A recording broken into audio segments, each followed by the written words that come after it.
swag re killer amar swag re। Shakib Khan back to his চিরচেনা format. Recent টাইমে আরশাদ আদনান একটা ইন্টারভিউতে জানিয়েছেন তিনি শাকিব খানকে নিয়ে 5টা সিনেমা বানাবেন। এর ভিতর অলরেডি 2টা সিনেমা হয়ে গেছে, বাকি থাকে আরো 3টা। 2025-এর ঈদুল ফিতরে শাকিব খানকে নিয়ে তিনি আরো একটা কাজ করবেন এবং সেই ফিল্মের ডিরেক্টর হবে সাইফ চন্দন এবং ফিল্মের নাম হতে পারে সাহেব। এজন্যই এই কথাটা মেনশন করলাম, Shakib Khan back to his চিরচেনা ফরম্যাট। তো এই ভিডিওতে শাকিব খানের এই আপকামিং ফিল্ম নিয়েই আলোচনা করব যে তার এই সময়ে সাইফ চন্দনের সাথে কাজ করা ঠিক হবে কি হবে না। প্রথমেই ডিরেক্টর সাইফ চন্দনকে নিয়ে একটু কথা বলি। ওনার লাস্ট যে ফিল্মটা দেখেছিলাম লোকাল, এর আগে তিনি আরো কোনো সিনেমা বানিয়েছেন কিনা সেটা আমি জানি না, বাট তার লোকাল মুভিটা আমি দেখেছি। তার যে মেকিং স্টাইল, তিনি যেভাবে গল্পটা দেখান, এই ফরম্যাটে সিনেমা 2016, 17 বা 18 এই সময়গুলোতে ভালো চলতো। আমি এখানে এটা বলছি না যে ডিরেক্টর সাইফ চন্দন বাজে ডিরেক্টর, তার মেকিং স্টাইল ভালো না, এটা বুঝাচ্ছি না। লোকাল একটা এভারেজ মানের সিনেমা ছিল। এখন অনেকেই হয়তো বলতে পারেন যে সাইফ চন্দনকে একটা সুযোগ দেওয়া উচিত, বাট আমি এইটাতে একদমই অ্যাগ্রি না। এই টাইমে 2025-এ শাকিব খানের সাথে সাইফ চন্দনের কোন সিনেমা হোক আপাতত ভাই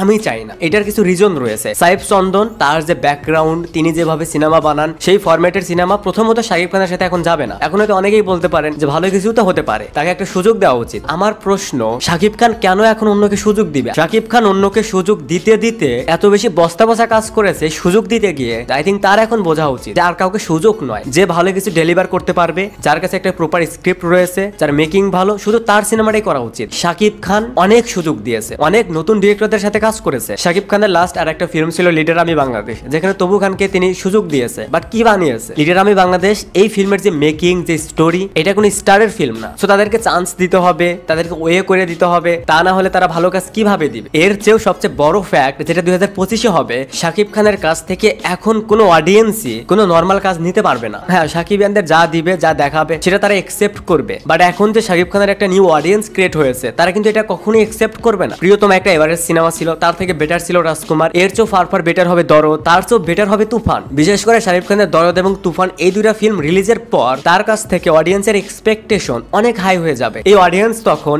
লিডার আমি বাংলাদেশ, এরপর লোকাল, এই মানের সিনেমা দেখতে চাইবে না, বা এই ধরনের ডিরেক্টরের সাথে শাকিব খান কাজ করুক এটাও তারা চাইবে না। একজন সুপারস্টারের টার্গেট সবসময় এটা হওয়া উচিত। তুফান যে মাপের সিনেমা হবে, নেক্সট তার যে কোনো প্রজেক্টে যেন তুফানকেও বিট করতে পারে। দরদ যে মানের সিনেমা হবে, সেটা থেকে যদি বেটার কিছু হয়, তার নেক্সট কোনো ফিল্ম তার চেয়ে বেটার ডিরেক্টরের সাথে কাজ করতে হবে, তার চেয়ে বেটার প্রোডাকশন হাউসের সাথে কাজ করতে হবে। বাট সে যদি ঘুরে ফিরেই সেই চিরচেনা ফরম্যাটে চলে যায়, এটা তার জন্য হার্মফুল হবে। এই যে দেখেন, আরশাদ আদনানের এক কথায় মানুষ নেগেটিভিটি ছড়াচ্ছে। মানুষ এই জুটিটাকে, আই মিন সাইফ চন্দনের সাথে শাকিব খানের কাজটাকে পজিটিভ ভাবে নিতে পারছে না। তারা এখন থেকে এটা রিজেক্ট করে দিচ্ছে, তারা এটা চাচ্ছেই না। এটার কারণ হচ্ছে শাকিব খান আর সেই শাকিব খান নেই যে সে যাই করবে অডিয়েন্স সেটাই একসেপ্ট করবে। এই দিন চলে গেছে যেখানে শাকিব খানের হাতে তুফানের মতন একটা প্রজেক্ট, যেখানে শাকিব খানের হাতে দরদের মতন একটা প্যান ইন্ডিয়ান প্রজেক্ট, সেইখানে শাকিব খান আবার সেই চিরচেনা ফরম্যাটে চলে যাবে। এইটা অডিয়েন্স কিভাবে মেনে নিবে? হতে পারে সাইফ চন্দন অনেক ভালো একটা ফিল্ম বানাবে, বাট এর পরেও কাজ হবে না, কারণ কিছু ডিরেক্টরের সিগনেচার থাকে, সে সেটা থেকে বের হতে পারে না। এরপরে যেটা দেখলাম, এই ফিল্মের রাইটার, স্ক্রিপ্ট রাইটার ফেরারি ফরহাদ, যার রিসেন্ট টাইমের একটা গান নিয়ে কিন্তু অনেক বেশি সমালোচনা হয়েছে। আমি যদি ভুল না করি, তার লাস্ট 2টা না 3টা ফিল্ম ছিল।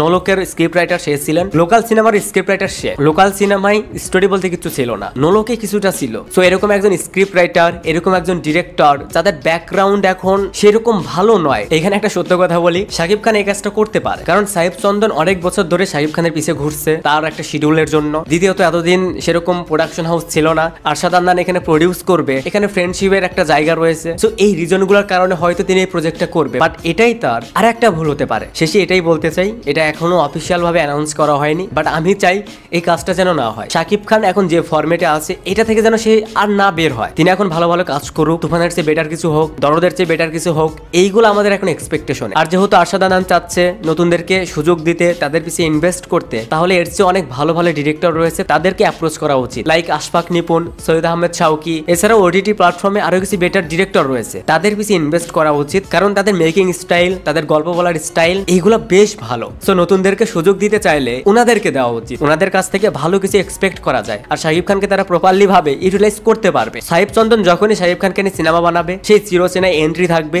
চিরচেনা গান থাকবে, চিরচেনা গল্প থাকবে। এই ফরম্যাটটা শাকিব খানের অ্যাভয়েড করা উচিত। তো এই ছিল ওভারঅল বিষয়টা নিয়ে আমার ওপিনিয়ন। আমি তো একদমই চাই না এই কাজটা হোক। আপনাদের কি ওপিনিয়ন সেটা অবশ্যই কমেন্টস জানাতে পারেন। Thanks for watching, by.